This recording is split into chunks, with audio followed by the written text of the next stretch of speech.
Analysis Lessons and Consequences Thereof by ElaneTheTired. Chapter 2. Summary.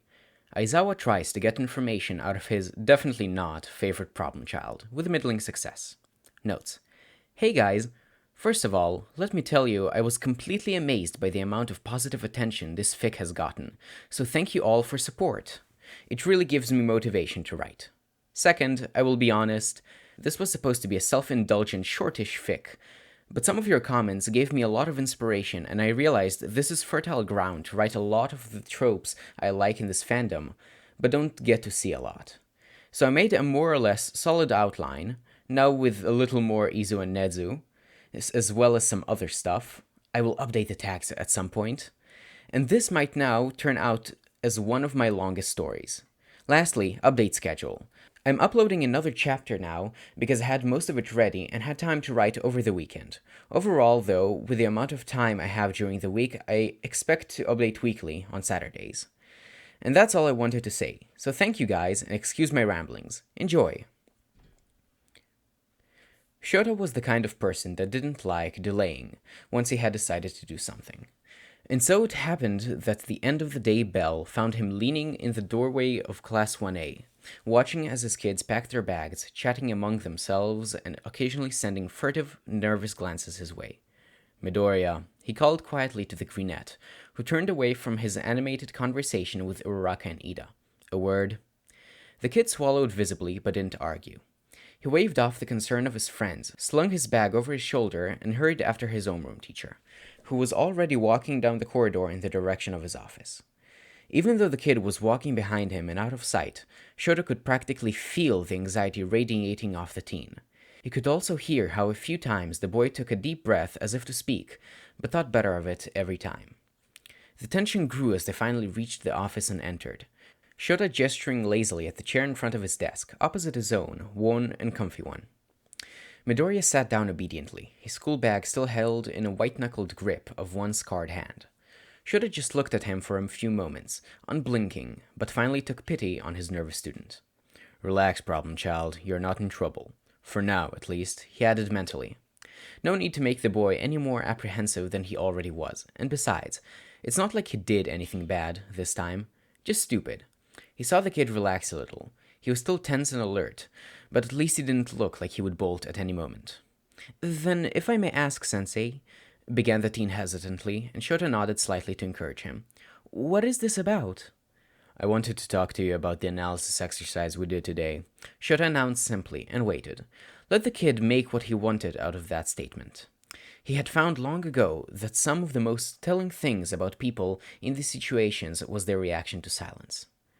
The kid's eyes widened in surprise and confusion for a moment, and then the nervousness set in. Shota watched it unfold with growing concern and puzzlement, seeing the exact moment when his student's insecurities took over. Why are you so unsure about yourself, kid? Where do all these insecurities come from? Where does the confidence I have seen you employ on the battlefield go when the fighting is over? The exercise? The boy stammered. Shota said nothing and continued to watch, cataloging all the nuances of the boy's reaction. I thought it went pretty well, actually. I really enjoyed it, noted. Did I do something wrong? The kid looked up at his teacher, green eyes wide with worry and a little desperation. Shota stayed silent, even though it was becoming harder by the second. Contrary to popular belief, he didn't like causing his students unnecessary stress, especially when they did nothing wrong. But he needed answers, and this was the most reliable way to get them. Even though Midoriya was a notoriously bad liar, he was pretty good at keeping secrets, and he was a master of evasion once a conversation turned to topics undesirable for him. Stress was the only way to lower his walls enough so he hopefully let information out, from which Shota could build further. Didn't mean he would enjoy it, though. Was my analysis inadequate? Did I go overboard? I'm so sorry, Aizawa-sensei. It's just that when you announced the exercise, I was so excited. I had so many ideas, but there wasn't enough time to write them all anyway, and I knew you wouldn't like most of it, so I tried to turn it down, but most of it just kind of wrote itself down, and I finally got the structure more or less clear, but... The boy looked down, unwilling to meet his teacher's gaze. It must have been really creepy for you to read it. I'm sorry, it won't happen again. Silence hung over them like a heavy blanket, while Shota tried to process the jumble of fear and shame that had just spilled out of his student in an approximation of a coherent apology. A very alarming apology, might he add. If what I read today is Midoriya's version of incomplete and towed down, however mildly, I shudder to think of what the full version would look like. Shota quashed the thought as quickly as it appeared. That was clearly not the part of a student's speech he should be focusing on. Why would the boy's first reaction upon being presented with such a seemingly trivial topic of conversation be this? Shota not only didn't so much as hint that Midoriya did something wrong, he had explicitly told the boy he was not in trouble. Yet his first, immediate assumption was that he had done something wrong, and his immediate reaction to that was an extrapolation of how his imagined wrongdoing had hurt the person accusing him of said deed, in this case, Shota, allegedly, followed immediately by an apology and a promise not to do so again. All of that, in and of itself, was an extremely worrying display of very low self-esteem, and what was probably a boatload of other underlying problems. And while the notion that Midoriya's self-esteem was lower than the average wasn't new to Shota, the depth of the problem was never laid out in front of him in such stark detail. Or maybe it had, and I just failed to see it. Stupid. Yet again, he quashed down the instinctive thoughts. No time for this. Fix the problem now, wallow in self-deprecation later. Or, well, start fixing the problem. Shota doubted that such deep-seated issues could be treated in the space of one conversation. That wasn't the only thing that drew Shota's attention, either. No, in the context of their current topic of discussion, he zeroed in on what exactly it was the boy assumed he had done wrong. Gone overboard? Creepy? Yes, Midoriya's work was extremely unusual, but it was unusual in all the good ways an essay could possibly be. It was long, but not unnecessarily so, and extremely detailed, and showed a depth of understanding of both technique and the subject matter that few professionals in the field could rival. And while Shota's own first reaction to reading it was somewhat disturbed and, honestly, more than a little frightened, it was mostly caused by the understanding he had missed something so crucial and a genuine awe towards his student intelligence and expertise. And maybe, just maybe, it was the fleeting thought of how much trouble they could have been in if the kid had chosen a more villainous path. Why, then, would the kid make such grim assumptions about the outcome of his hard work? Midoriya, started Shota slowly, carefully choosing every word. What reason would I have to think your essay was creepy? Huh? The kid glanced up in surprise for a moment, blinking at him confusedly, as if Shota had just asked him what color the sky was. Everyone thinks it's creepy, sensei, he mumbled finally, gaze returning to rest firmly on the floor. That's not what I asked, problem child. Shota corrected gently, waiting to see if the boy would see the difference. He was awarded with the sight of Midoriya mentally rewinding the question in his head and the almost immediate flash of understanding that followed. Because, he paused, unsure of what to say, and visibly surprised at that fact. Because I know a lot of stuff about you, about everyone, and it's things that people usually don't notice, and some of it is personal, and he trailed off, seemingly at a loss for words. Shota pinched the bridge of his nose. Problem child, we're learning analysis. The point of the subject is to know as much as possible about people in general, enemies and allies alike, so you can better defeat the former and assist the latter. I summoned you here because, as shown by your essay, you have a particular talent for the subject, not because you did anything wrong. Oh, the boy was staring at him again, expressive emerald eyes, so full of surprise, confusion, and hope? You don't think it's bad? Yes, that was definitely hope in his voice, just a spark, wavering and so fragile it nearly broke the outwardly cold teacher's heart. Who taught you being intelligent and observant is bad? Who made you fear and despise your own most precious talents? I just want to talk, I swear. He wouldn't ask, though, not now, not yet. His task now was to fan the flames of that hope he saw blooming in his student's gaze, and to strengthen that fragile, repeatedly broken and mended trust that existed between them, because right now the boy was more likely to clamp down and shut himself away again than to answer any delicate questions. No problem, child, I don't think it's bad, he said gently, voice just a smidge softer than usual. You did exactly what I asked you to do, and you did it well. Well was a bit of an understatement, really, but Shota was never known for excessive praise, and he also suspected that the boy in front of him wasn't ready to hear or accept just how far above average he'd placed in the subject. He was still rewarded with a shaky but sunny smile and a few tears that managed to escape Midoriya's tenuous control and slid down his cheeks. Shota pretended not to notice as the boy hastily wiped them away, electing instead to grab a random paper from the numerous stacks on his table and pretending to read something off of it, taking just enough time to let the boy compose himself. So, he continued, when the brunette had his waterworks under control, more or less. It appears you have a lot of practice with analysis of this kind, at least as far as I can tell. Mind telling me where you got it? He was mildly concerned that even this simple question would prove too probing, but Midori just smiled at him, if a little nervously. Well, I've actually been analyzing heroes basically since I can remember. They always fascinated me, and when I realized that I wouldn't be able to win by overpowering people, I thought that maybe I could outsmart them, and, I really love quirks. All of them are so fascinating and unique, and heroes are the only ones allowed to actually use them, so I can analyze them in depth.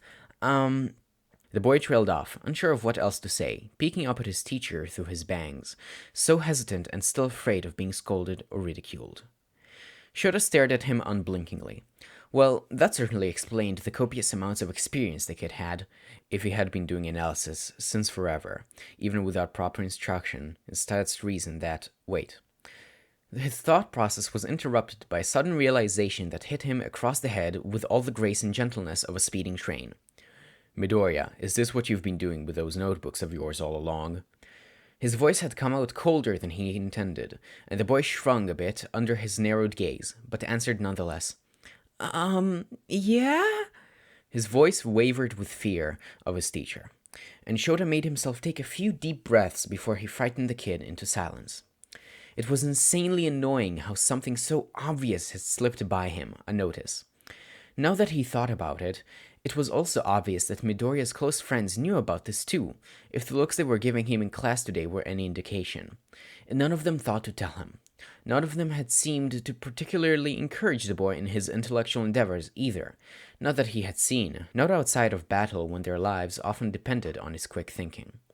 Were they part of the problem?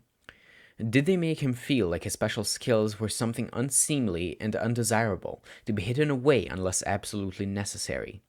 He knew his students would never harm their friend purposely, but as a teacher he knew well that children could sometimes be cruel and foolish in very unexpected ways, even unintentionally. Shota once again pinched the bridge of his nose, hard, in a futile attempt to stave off an oncoming migraine.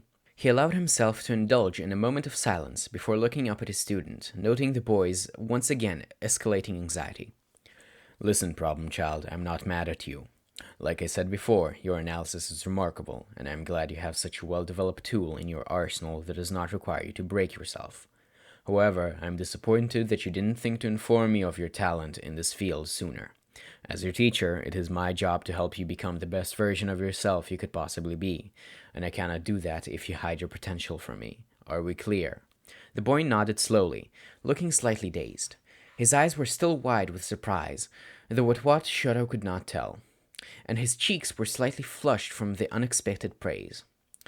There had also been a look on his face, an unreadable expression that passed so fast it might have been his imagination, when Shota had said it was his job to help.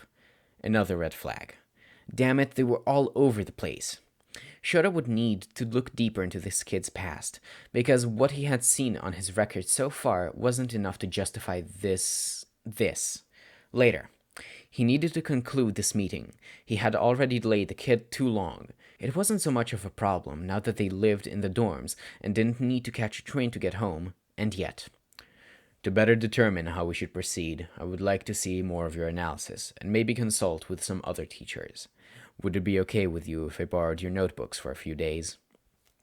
Midori considered it for a moment, head tilted slightly to the side in a way that was decidedly not adorable, and then nodded decisively. A moment later, the notebook was being passed to Shota, produced so fast he didn't even see where the boy took it from. It was a simple notebook, a little thicker than most, well worn from frequent use, with a plain black cover adorned with a simple title in small, neat kanji. Hero Analysis for the Future, number 15. A quick flip through the pages revealed they were all filled with analysis similar to what he had seen in the essay, if much messier and less organized. The subjects seemed to differ as well, from newly debuted up-and-coming heroes to upperclassmen to old and well-established heroes, some of which were already retired. And he has 15 of these, apparently. Nezu is going to have a field day with this, and all the rest of us are going to hide, probably. He could feel the migraine intensifying already. I will consult with the others so we can set up specialized training for you to improve upon your skills. Does that sound reasonable? He addressed the student once more. And there was the excited vibration again, back in full force. Midoriya's anxiety had been wiped away in a moment, unable to resist in the wake of his overwhelming enthusiasm. His smile was once again wide and blinding, green eyes shining with almost childish delight. Sensei, that would be amazing. I would be honored to study analysis more in depth. If you really think it would help me be a better hero, I will do my best. He pumped his fist in the air in a movement strangely reminiscent of Uraraka, and showed a cracked and minuscule smile. Good, you're dismissed then. The teacher made a lazy shooing motion, and the boy hastily stood and bowed before running through the door, still smiling widely. Steps bouncing and brimming with excited energy. Left alone, Shota closed his aching eyes and rested his forehead on the table. There was so much work to do, so many implications that arose from this conversation alone that he needed to sort through and investigate further. There was a lot of work, and sometimes it seemed he would never have enough energy to complete it all. But he would pull through, like he always did. For a student who deserved to be the lively, promising young hero who just exited his office, not the nervous, insecure wreck who had sat there minutes earlier. And for the world that needed heroes like Midoriya, strong as well as smart, shining bright with hope and kindness. With a resigned sigh, the exhausted teacher got up, picked the black notebook from his table, and headed through the quiet hallways towards his next stop, the principal's office.